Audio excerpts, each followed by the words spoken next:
যদিও আমার এলাকা না, কিন্তু আমি দায় কোনোভাবে এড়াতে চাচ্ছি না, কারণ দোনোজনই আমার রাজনীতির সাথে জড়িত ছিল। দুঃখজনক সবচেয়ে বড় কথা হচ্ছে কুদ্দুস সাহেবকে ব্যক্তিগতভাবে আমি চিনি না, যাকে আমার গ্রুপ বলা হচ্ছে। আর মেহেদী যে সক্রিয়ভাবে আমার কর্মী ছিল, তাকে আমার আরেক হান্নান সাহেবের গ্রুপ বলা হচ্ছে। আসলে এখানে হান্নান কাকুর সাথে আমার কোনো ঝামেলা নাই, দায় এড়াতে পারি কিনা আমার নামটা যেটা বলছেন। আসলে আপনার বিগত সময় আপনারাও নিউজ করেছেন, পুলিশের ধাওয়ায় আসামি পানিতে পড়ে মারা গেছে। ওই মামলায় তো ভাই আমি 1 নাম্বার আসামি হয়েছি, এজাহারও ছিলাম। আবার ভৌতিকভাবে চার্জশিটও এটা 1 নাম্বার দিয়েছে। আমি ওই মামলারও আসামি হয়েছি। আমি আসলে এটা অভ্যস্ত। তো এটা বিভিন্ন সময় আমাকে নিয়ে বিভিন্ন ধরনের প্রচারণা, প্রপাগান্ডা হয়। দেখেন 2টা মামলা হইলো। যদি আমি কোনোভাবে জড়িত থাকি, তাহলে তো 2টা মামলার 1টা মামলার মধ্যে অন্তত আমার নামটা অন্তত আসতো। আমার নাম কিন্তু মামলায় নাই। কিন্তু এটা পত্র পত্রিকার মাধ্যমে, এটা হয়তো ব্যক্তিগতভাবে কারো স্বার্থ সিদ্ধি করার জন্য বারবারই আমাকে এগুলোর মধ্যে দেওয়া হয়। আমি আরেকটা কথা বলি, এই ঘটনার একটু পিছনে যদি যাই, মেহেদীর বাড়িতে কিন্তু আজ এই ঘটনার 1 মাস আগে এই সিফাত না কি জানি নামে একটা ছেলে, ওরা কিন্তু এই বাড়িতে আক্রমণ করেছিল। এই আবার মেহেদীদের লোকজন আবার জাফরদের বাড়িতে আক্রমণ করেছিল। আমি নিজে যে হান্নান কাকার হাতটা ধরে বলছে, আপনি মাঝখানে থাকেন, কোনো পক্ষ নিয়েন না।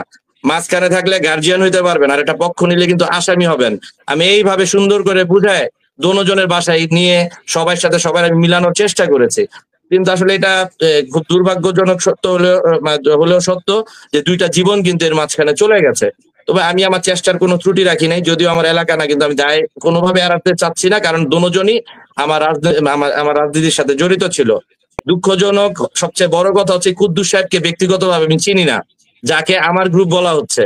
আর মেহেদী যে সক্রিয়ভাবে আমার কর্মী ছিল, তাকে আমার আরেক হান্নান সাহেবের গ্রুপ বলা হচ্ছে। আসলে এখানে হান্নান কাকুর সাথে আমার কোনো ঝামেলা নাই, ওদের সাথেও তো থাকার কোনো প্রশ্নই আসে না। ওরা এই দোনো গ্রুপই সরাসরি ভাবে আমার সাথে রাজনীতির সাথে যুক্ত ছিল, রনি এবং মেহেদী, এই দোনোটা ছেলে। এবং দোনোটা ছেলেকে আমি আপন 2 ভাইয়ের মতোই দেখেছি সবসময়। প্রথমেই আপনারা যেটা রনি জাফর বলছেন, এটাকে আমি একটু দূর থেকে যদি বলি, আমি বলবো এটা রনি মেহেদী। কারণ রনি এবং মেহেদী বন্দরে আমাদের রাজনীতিতে, ছাত্র রাজনীতি থেকে শুরু করে আমি স্বেচ্ছাসেবক দলের দায়িত্ব পালন করা অবস্থা পর্যন্ত একজনের নাম নিলে চেনা যেত না, বলতো হয়তো রনি মেহেদী বা মেহেদী রনি, দুজনকে বললেই চেনা যেত, একদম আপন 2 ভাইয়ের মতোই ছিল। এবং আপনি এই ফেসিবাদ বিরোধী এই যে পুরো সময়কালটার মধ্যে ওদের বিরুদ্ধে কিন্তু অনেকগুলো আপনার মামলা আছে, এবং একসাথে কারাবরণ করেছে, দীর্ঘ সময়টা একসাথেই পার করেছে। এবং দোনোজনই আমার নেতৃত্বে রাজনীতি করে এসেছে দীর্ঘদিন যাবৎ, রনি এবং মেহেদী। 5 তারিখের পরে আপনারা জানেন কিছু আসলে কিন্তু বিএনপি এখন 18-20 কোটি বিএনপি বাংলাদেশে হয়ে গেছে।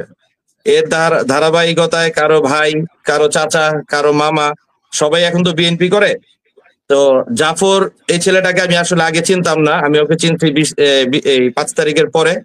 এবং তার সাথে সাথে এই মেহেদীদের গ্রুপেরও কয়েকটা ছেলে আছে, যেমন দুলাল সহ আরো কয়েকটা ছেলে ছিল। ওদের কখনো আমি বিএনপি করেছি কিনা আমার জানা মতো আমি কখনো আমার কোনো মিছিল মিটিং এ বা আমার ছাড়াও যারা বিএনপি করে তাদের সাথেও আমি ওদের এই ছেলেগুলোকে আমি দেখি নাই। তো 5 তারিখের পরে এই ছেলেগুলো নতুন ভাবে অ্যাড হওয়ার পরে এই এলাকার মধ্যে একটা অস্থিরতা ছিল।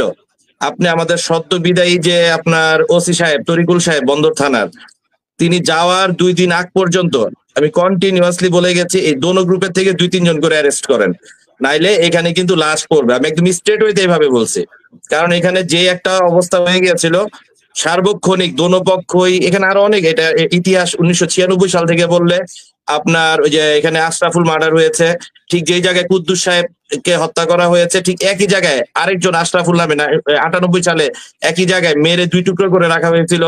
আমাদের ছাত্র দলের সাবেক সাধারণ সম্পাদক আপনার আশরাফুল আশা, আপনারা হয়তো অনেকের মনে আছে, আশাকে রাজবাড়িতে হত্যা করা হয়েছে।